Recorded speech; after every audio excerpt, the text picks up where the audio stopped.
Welcome, Hoosier fans, to this week's edition of Banner Monday, where we begin each week the best way that we know how, and that is by talking IU and Big Ten basketball. I apologize for my voice. As you know, when I come back from Bloomington, usually my voice is gone. This is actually better than it normally is after actually seeing a game and just doing all the talking that we do while we're there. But I apologize that it's not in tip-top shape right now, so bear with me. But a couple quick housekeeping notes off the top before we talk to Mike DeCourcy. Number one, now obviously Indiana plays Thursday night against Iowa, 8 o'clock Eastern tip, so we will not have Assembly Call Radio this week. We will, of course, have a post-game show for the IU-Iowa game. And then just remember, go check out our friends at homefieldapparel.com, the most unique, the most comfortable IU gear that you're going to find anywhere. And when you use the promo code Assembly20, Assembly20, you will get 20% off your entire order. All right, and now I am pleased to welcome in from the Big Ten Network, from the Sporting News, and now as a bracketologist for Fox, one of the hardest working men in college hoops, the venerable Mike DeCourcy. And Mike, you know, we are contractually obligated to talk about the IU-Purdue game, and so I suppose at some point we will mention that, maybe in passing, you know, but not delve into it too much. But let's start out with the story of the weekend, really the story of the weekend in college basketball, which was Bob Knight returning to Assembly Hall. What were your thoughts on that moment and what it means for Indiana and college basketball in general? Well, I was happy to see it because I know how much it meant to the people who were there, who have continued to follow Indiana basketball in the nearly 20 years since Bob departed. I was disappointed that it didn't come sooner, and not for me. I don't care, but for the people who cared about it, and for Bob, because I think, look, I understood his enmity for the administration that removed him. Whether they were right or wrong, he's not going to view them as right, and no one reasonable would expect him to view them as having made the right decision. So I understood that, but at a certain point, he was well aware that relatively everyone that was in power to make those decisions had moved on to different jobs, different positions, were no longer at Indiana. And still he held out this. And I think he missed a lot of pleasantness in his life over the course of the last decade or so. I thought the moment that when it easily could have happened and should have happened was when A.J. Guyton beseeched him in 2009 to attend the IU Athletics Hall of Fame induction, in the class when Bob was going in and when AJ was going in, and I thought that would have been a perfect time because Bob was still very active and very young and very healthy and able to enjoy that. He would have had a decade more of being still a part of the community where he was embraced and revered, and he chose not to do that. He chose to cling on to his anger. And then again in 2016, when they celebrated the 1981 championship team, I was at the game. It was against North Carolina in the ECC Big Ten Challenge, and everybody was there. Isaiah, Landon Turner, so many wonderful players from the 81 team, and he chose not to attend that either. And so there were all these opportunities for him to put it behind him. And it was sad that he missed those opportunities, but it was really a happy occasion that before it was too late, he was able to come back and feel that the respect and love that people had been urging to bury him with, to just throw at him.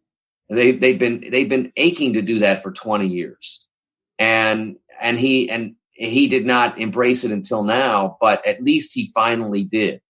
And so I was really happy that happened for the people who were in those stands, for the people watching at home to whom it mattered, but it didn't happen to be able to be at Assembly Hall that day. And to the players who were on the floor, who still revere him, who still believe in what he taught them, that was very important. And so all in all, it was great that it happened. And I was disappointed not in in the need of some people to say yes, but there is no yes, but now. He's been retired from coaching for a decade. His methods, whatever they were, are no longer relevant because he's retired, and nothing he did in his career broke the law or anything like that. If you disagreed with, for those players who disagreed with what he did, most of those gentlemen who left the program and chose to go somewhere else, that was fine. I mean, Indiana for the period between 1972, I think it was, and then 2000, wanted him to be their coach, and he was wildly successful. And so, how you feel about how he coached when he on a day when he comes back and is celebrated by those who appreciated him, I don't think it could be more irrelevant. That's a great point. What kind of impact do you think it can have on the current program? Indiana fans often like to look at Michigan State as an example of a program, obviously, that holds this high perch in the Big Ten. You see the old players come back, the connection that they have with their history. And frankly, Indiana fans have been jealous of that because we feel like we have, even a greater history than they do. And where's it been? And we actually see that impacting the teams on the court now. Do you think this can help be a bridge that can help get Indiana to that? Or do you think it is more, something that brings together, makes maybe the past whole, but isn't going to have a big impact on the future? I'll be honest with you, Jerod. I think Indiana fans have to understand where they are at this moment in time. And what I mean by that is not you can't get there, but you have to stop, if you're an Indiana fan, bleeding through every moment and saying this isn't the way it was, and so we have to start over. In Indiana, every time Indiana fans, and this isn't everybody, but this is a problematic group, a loud group. However powerful or loud or whatever they might be, I can't say. But they're already, this season is not going in the direction over the course of the last several weeks that people would have wanted it to go. That's obvious. I mean, they've lost 4 games in a row. It's funny how you just mentioned Michigan State. We want to be like Michigan State. Well, they've lost 3 in a row too, so you are like Michigan State right now. But not like that. when Mike Davis was the head coach, I was around a lot, and I know that there was consternation about Mike. Okay, so you move on and you hire Tom, and Tom is starting from a very bad position and never was really allowed to get off the mat. I remember, and I've written about this, in 2010, I was at a Purdue Michigan State game. It was in late February of 2010. It was just after I joined the Big Ten Network, and I was at this Sunday afternoon game. And I was in the press room and I was listening to people talk about whether Tom Crean was going to survive. This was his second year after he walked in the door, and there were no scholarship players on the roster by the time he began, from the previous season. By the time he began his first year, he's in the second year. People are wondering if he's going to survive. I don't think Tom ever recovered from that. I think Tom made mistakes as a result of that perception and how it impacted his program. And now we're seeing the same. Arch's in his 3rd year, and he has recruited some excellent players to Indiana. Trace Jackson Davis, a year ago, Romeo Langford, young players like Jerome Hunter and Robert Finnessy, who are going to be very good players. He's got a good group coming in next year. At some point, you have to embrace the process. And if you don't, you're going to be consigned to continually going through this over and over again. You're never going to get to the top of the mountain if you're always blowing things up and starting to climb again. When Tom left, he was certainly a good enough coach.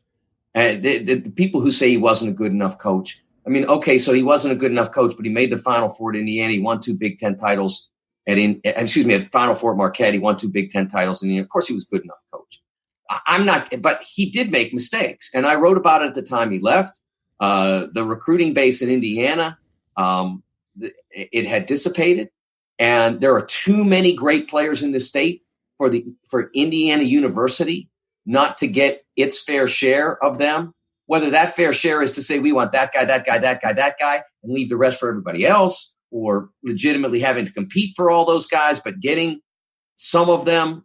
I mean, you can't have all of them leaving the state, or moving up to Purdue. If you're going to be the Indiana coach, you have to get some of those guys, because when you have a recruiting base like this, you don't want to be getting the next best from wherever else you're going. You want to get the best from Indiana, because look who the best have been. Mm-hmm. Wilkes or Travion Blewett or Zach Irvin and Gary Harris up at Michigan, or whoever it might be. You have to get some of them. So now you are. Well, let it play out.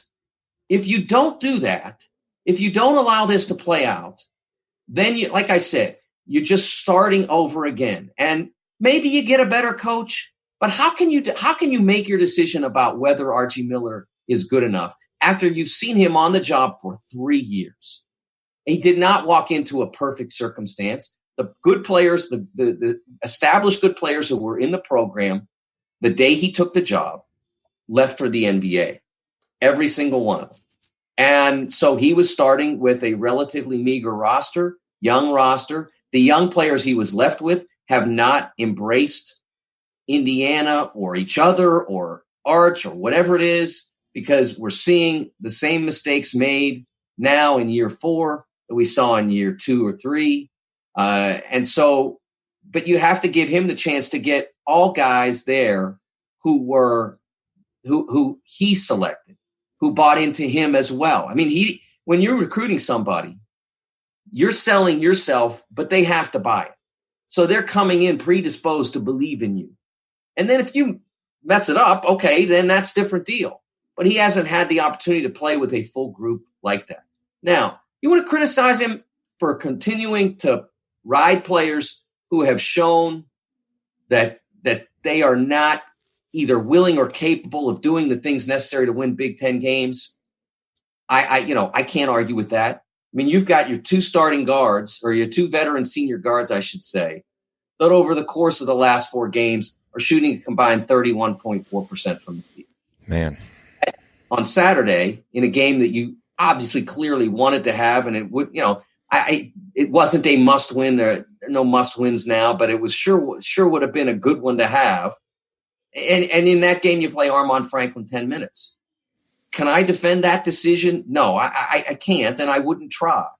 But I do think that the thrust that I'm getting on Twitter, that I'm hearing here and there through various sites, message boards, all that kind of stuff, that you need to move on is it's not just silly and it's counterproductive.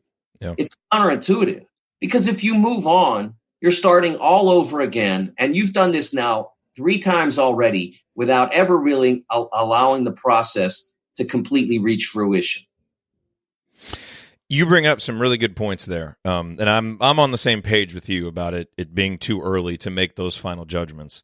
Let me play devil's advocate for a second, because I want to get your perspective on something, and remove this from the specifics of the situation.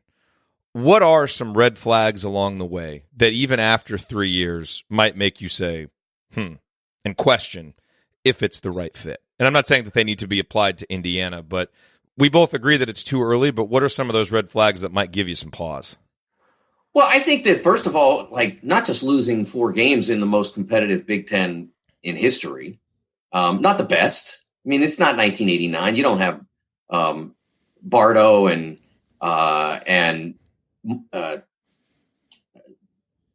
you don't have Steve Bardo and Nick Anderson and don't say Nick Anderson, Kenny Battle and the Flying Illini and Terry Mills and Rumeal Robinson. You don't have all those guys running around, and of course the great Indiana team. It's different, and so it's not that the level of competition all over college basketball. You don't have as many 4-year guys, 3-year guys as you used to. I'm not saying that, but I'm talking about you have 14 teams, and 12 of them are in the hunt for an NCAA tournament. As I wrote last week on Thursday, there's never been a league like this, ever. Playing 20 league games, with that many tournament contenders. Now, in 1991, the Big East had 9 teams, and 8 of them were alive. So you went through quite a grind that year. But you only played 16 league games. So you had half the season, basically, where you could breathe a little bit if you wanted to. And so it wasn't like this. But this is every night in the Big Ten. You go out and you're playing, and in Indiana more than almost anybody. I mean, I showed you that 2-3 weeks ago, that schedule. It was at that point, it was 14 out of 15 were against tournament contenders. And now you're past the one game that's not. So that means all the way down the line. So losing 3-4 games in that doesn't, we got Hall of Famers doing that. So that's not the indicator. The indicator is if you, first of all, if you're losing all the games, that's a problem. But even then, you can overreact. I mean, a year ago, Penn State lost their first 11 games, I believe it was, in the Big Ten. The first 11 games, they started 0-11. Mm-hmm. Now they're flirting with a 4-5 seed because they decided that it was prudent to wait, that, once Lamar Stevens decided to come back and Mike Watkins decided to come back, that they were going to have a team capable of doing something. So let's see if they could do it. And Pat and his staff built a group around that that has complemented those guys and accelerated their growth. And now they're terrific.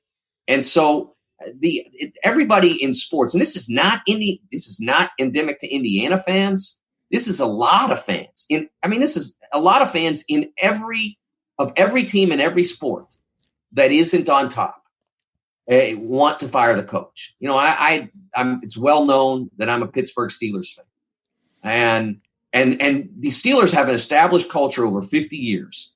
They've had 3 head coaches in 50 years, and because of that, they have as many Super Bowls as anybody. Only the Patriots have as many playoff wins as anybody. Only Dallas has as many more regular season wins than anybody in those 50 years. And yet there's still a loud and agitated portion of the fan base that wants to fire Mike Tomlin pretty much every year, even though their team culture says this is how we do it and it works. They still want to do it. So this is not a criticism of Indiana fans specifically, because I know a lot of them out there understand they're not, that this is an evolution, that the process still hasn't reached completion. You're only in year 3. Now, if at some point in the future, if the players in Indiana that I've talked about, the next Trace, the next Romeo, the next Robert or whomever said, it's just not happening there. I want to go somewhere where I can be sure that I'm going to make the show, and I'm going to be featured on TV on the brightest spotlights and against the best teams and all that kind of stuff. Then that's a problem. But we've not reached that, and clearly the prospects know that too. And they still are out there, and you know this better than I do because you've seen these guys and you follow the Indiana recruiting more closely than I do. But that hasn't been a problem to this point. So I think you have to give it a little time to evolve.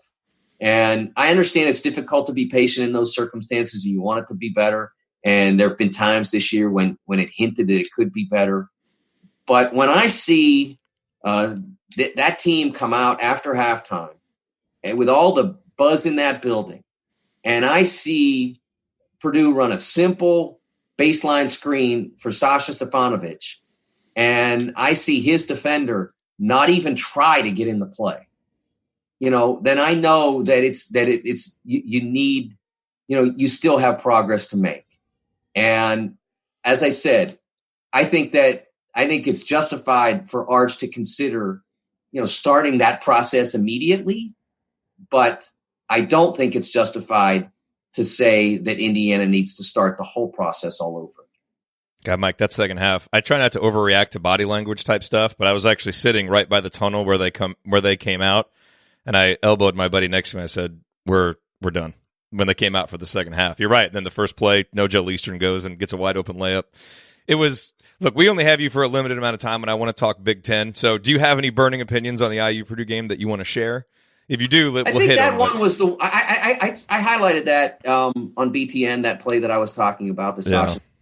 I think that was the game in a microcosm, really. Yeah. That was it. And I think Purdue played really well, and they played with a lot of competitive intensity, and that's something, and they did. And some confidence. And that's something they hadn't done on the road at all. I mean, maybe in the Ohio U game, I didn't see that one. It was Ohio U. But I saw, we had the Northwestern game on our air the week prior, and they weren't good. I mean, they weren't good on the road at all, except for the final, even the final 4 minutes, they weren't good. But just Northwestern was that poor in those 4 minutes. They were good on the final two plays, especially they ran a beautiful set. It was just gorgeous that got Sasha the open three in that one.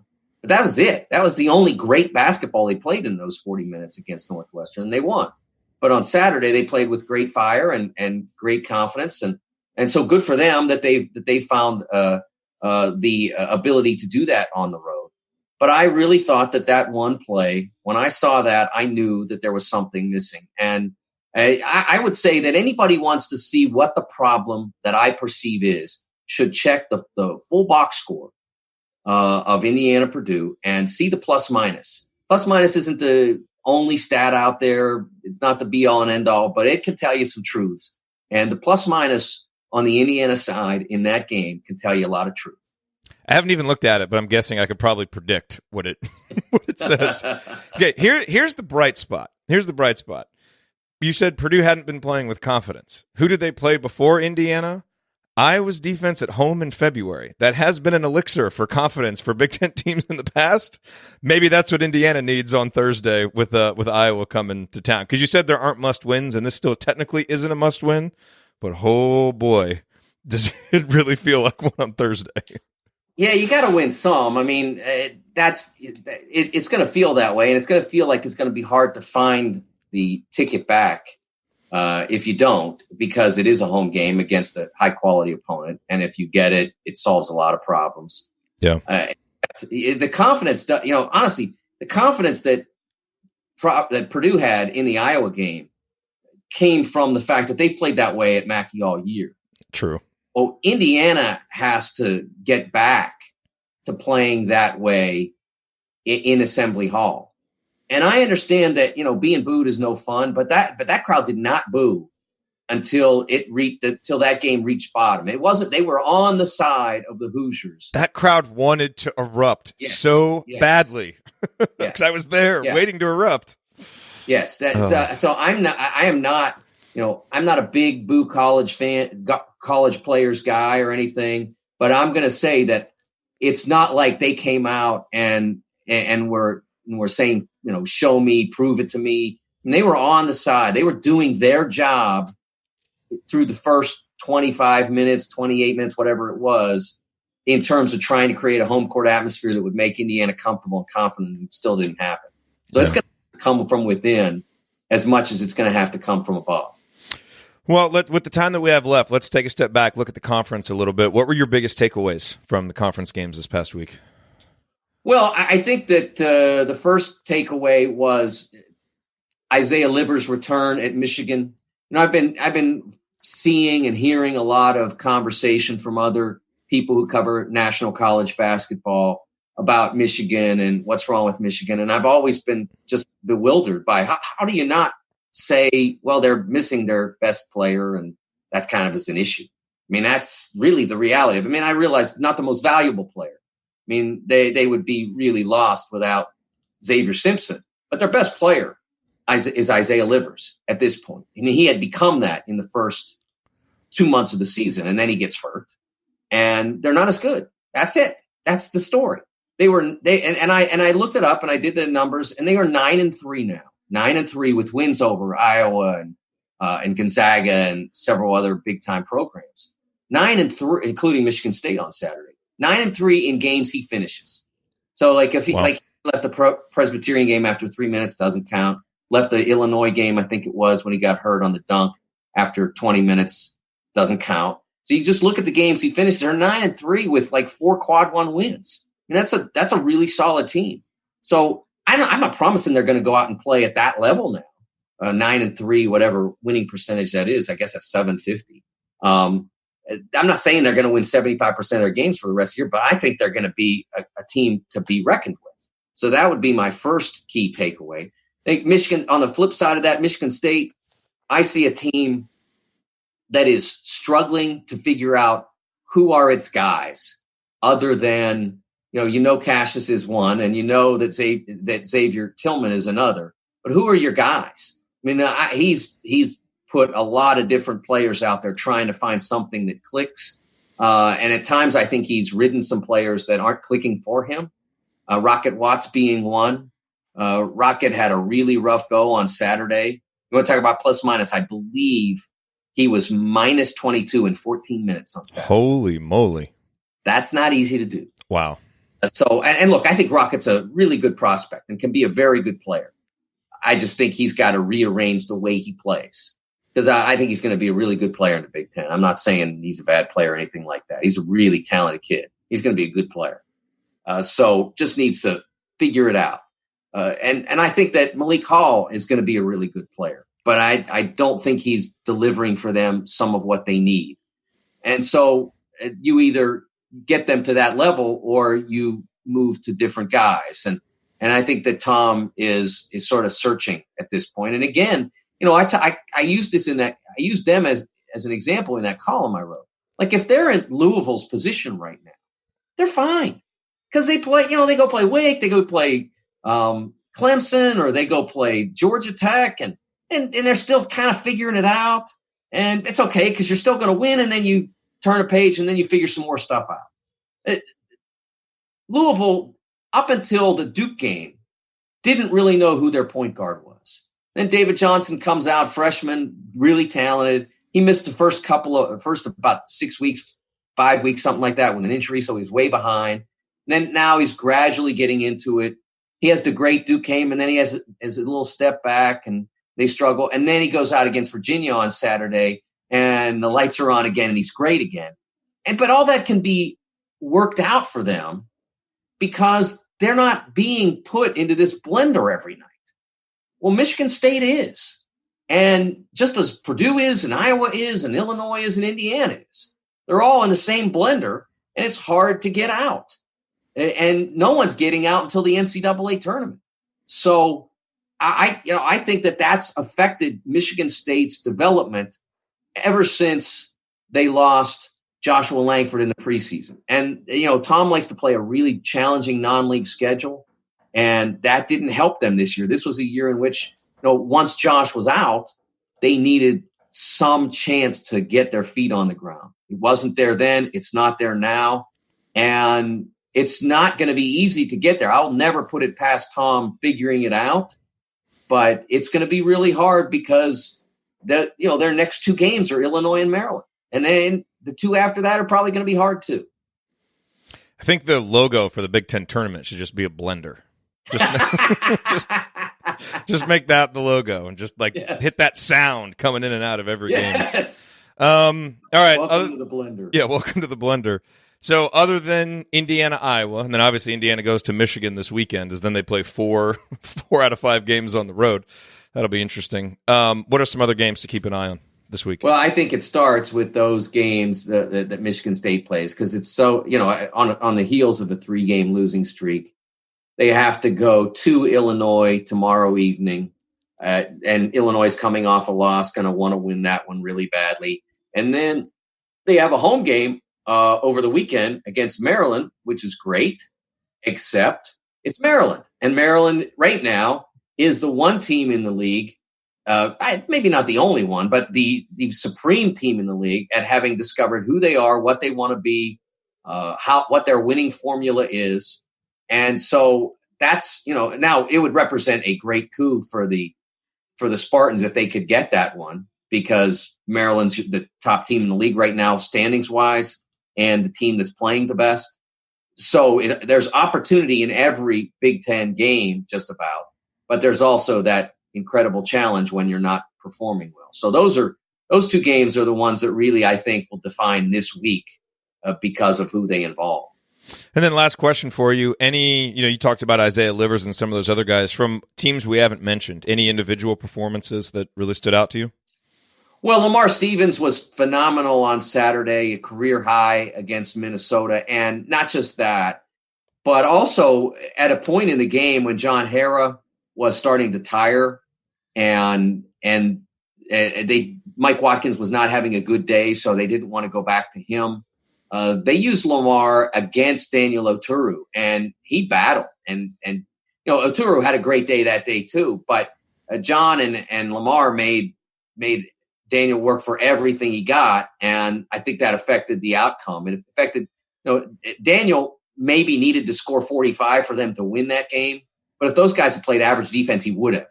I mean, Daniel's terrific, and he knew what he needed to do that day. They weren't getting a lot from the perimeter, and if he had been able to, I think he would have gone for 45.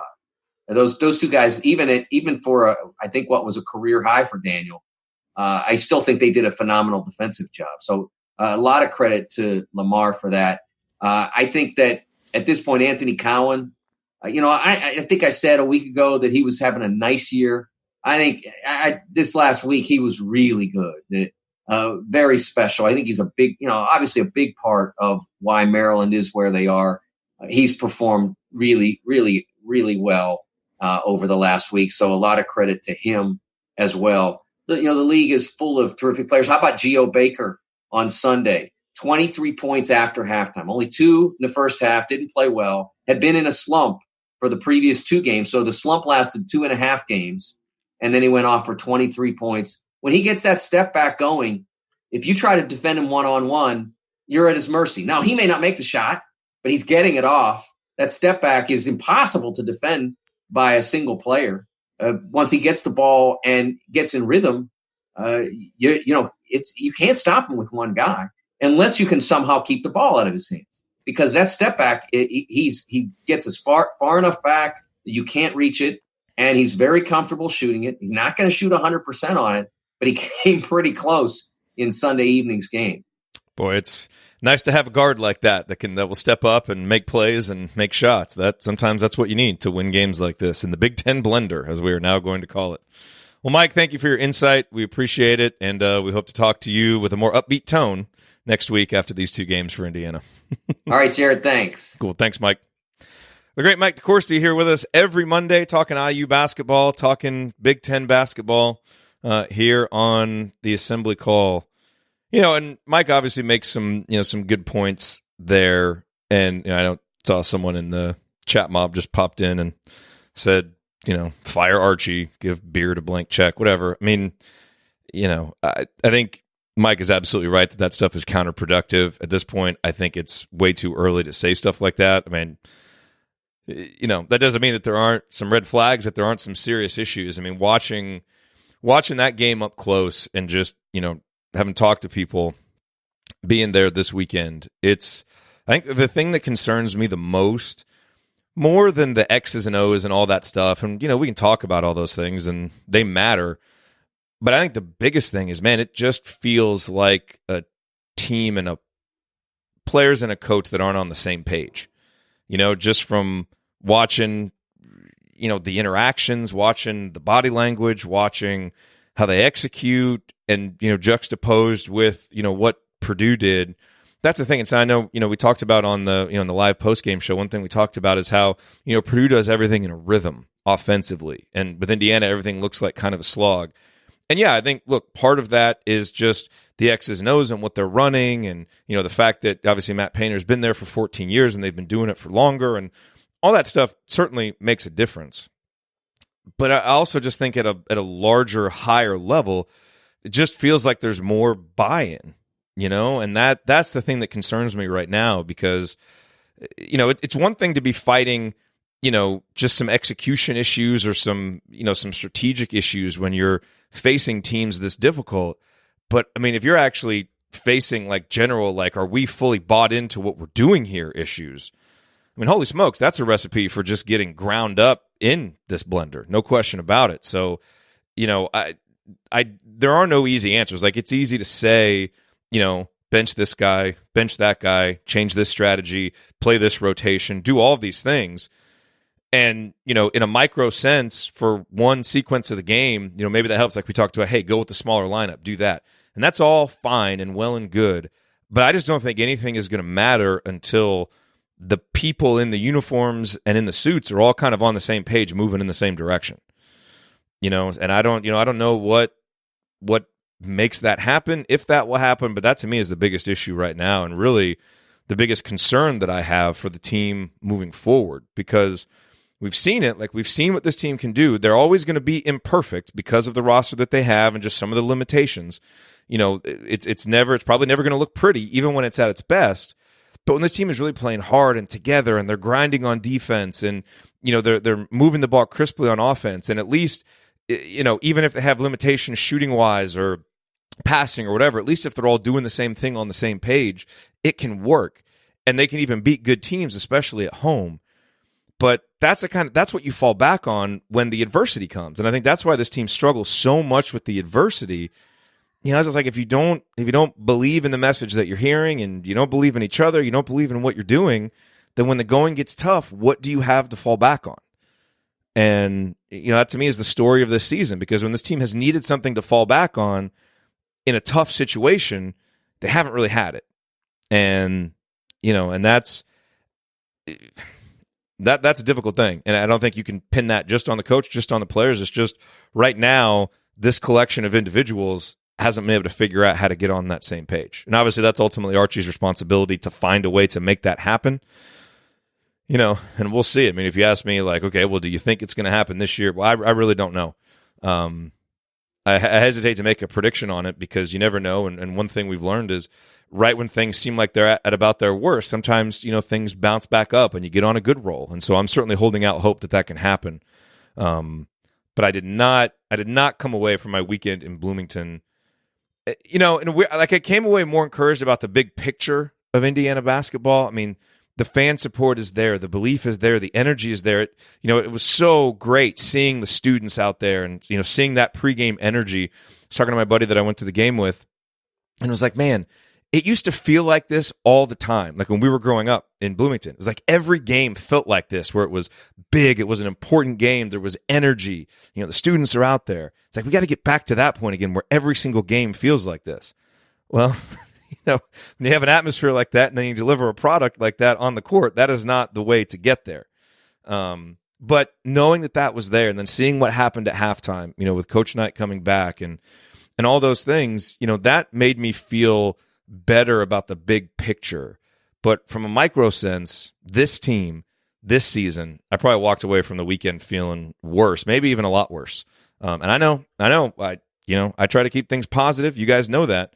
But that's only when it's genuine. Like, I don't make that up. I always try to give you my candid feelings on it. So I'm going into Thursday. I'm purposefully going into Thursday without expectations. Like, I'm making myself go into that game without expectations, because if I allow the recency bias of what I just saw on Saturday, I already know what the expectations are going to be. They're not going to be good, and there's no use in that. So I'm wiping that clean. I'm going to go into it as best I can with no expectations and see what this team has. Because, look, if there was ever a moment to deliver, a great performance and come together and be inspired and all those things, it was Saturday against Purdue, and they did not do it. And that would lead anybody to have reasonable questions about their ability to do it. So now, with some time obviously to prepare for this Iowa game, and to let that Purdue performance sink in, and to maybe be embarrassed about it collectively, or called out for it, or by the coach, or whatever. Like, whatever needs to happen, whether it's more negative reinforcement, more positive reinforcement, like, I don't know, because I'm not there. I only know little bits and pieces that I hear, and that's not enough to make a judgment on. But whatever needs to happen, if it's going to happen, it's got to happen Thursday. And if it doesn't, then when? So, again, I'm just going to go into it, and let's just see what happens. Because if they can do it, and if they can get things going, then you got a chance down the stretch. And if they don't Thursday night, well, I think we all know what that means. So I don't really think I need to say it. So that's kind of how I'm feeling. If you just want me to kind of bare my soul about my thoughts on the current team right now. So we'll see. Anyway, good stuff from Mike DeCourcy, as always. We'll be there with a post-game show no matter what after the Iowa game and down the stretch. As you know, we're always going to be there with a post-game show for you. And hopefully we have some more good games to talk about. Really appreciate you guys being here. And hey, we've said this a bunch. We really can't say it enough. But thank you, not just to everybody who was there. I mean, obviously, huge thank you to everybody who was in town, everybody who came up to us, who let us know what the show means to you, who was there at Switchyard. I mean, it was so great doing that and having so many of you there. But, I know there were a lot of you who can't be there, and the majority of our audience doesn't live in Bloomington. And you're like us, you're away and you want to stay connected to Bloomington and to Indiana basketball, through the chat mob and through this podcast and through watching the games and through Twitter and all those things. Thank you guys too. Because I know so many of you would have been there if you could have been, and you sent positive, encouraging words anyway, and you listened to the replay, and, you keep our spirits high, even when we may be a little bit frustrated with the team. We were having a conversation, the guys and I, we had many conversations this weekend, but, we talked about how, at the end of the day, we come on here after games, and we're, four middle-aged guys staring into a computer talking about college kids playing basketball, which when you state it like that really makes the whole thing sound kind of ridiculous, doesn't it? But, on a higher level, what going to Bloomington and what these meetups always reminds us of is that, that's just the topic of conversation. The reason why this matters, the reason why we still do it, the reason why you listen for the most part, the reason why, you come to meetups like that is because, in a world where it's really easy to get fractured and to feel lonely and to feel like you're not connected, Indiana basketball, and even, to some small extent, this show helps us feel connected, helps us feel like we belong to something, gives us something to connect over, gives us something to experience emotions with, like whether it's good, bad, positive, negative, whatever, whether we want to celebrate or need catharsis, like we know we can come do it together. And that's why we're really proud to do this and really enthusiastic to do this. And there's always going to, you can get some of that virtually, but man, that the in-person experience of getting that, it brings it home. It makes it sinks in. It makes it sink in so much more. So I'm so appreciative of those opportunities that we get to meet everybody in person. And by the way, to all of you who have donated and supported us, we use that money to go do these trips. And so, thank you for that, for helping to make it possible, because it just, it fills us with even more enthusiasm to keep doing this, and to understand what the deeper underlying purpose is just for this show and for, for all the, the reasons why you listen to Hoosier Hysterics and Crimson Cast and Hoosier Heartland and, all those shows. I mean, that's why you do it. The reason why you pop into message boards, yeah, you get in there to rant, you get in there to get inside information, but I think on a deeper level, you get in there to connect with people that have a similar interest that you do. And so I know that's why we do it. And so that's, anyway, I wanted to end this on a positive. So, everybody, how was the weekend? I was like, other than the game, it was great. It was amazing. It was just fantastic. So it's important to keep that in perspective. Remind me of that Thursday night if things don't go well and I struggle to keep it in perspective. But that's why we're here doing this. So thanks for listening. We'll be back to talk with you Thursday night after IU Iowa. Keep your head up. Try to find as many positives as you can. And let's go into Thursday, see what this team does, be ready to support them, because that is what we do as fans. We'll obviously critique what needs to be critiqued, but let's be ready to support if they give us reason to, to get excited and cheer and do all those things. Let's be ready to be right there with them. And hopefully they do. We'll find out Thursday night. Talk to you guys then.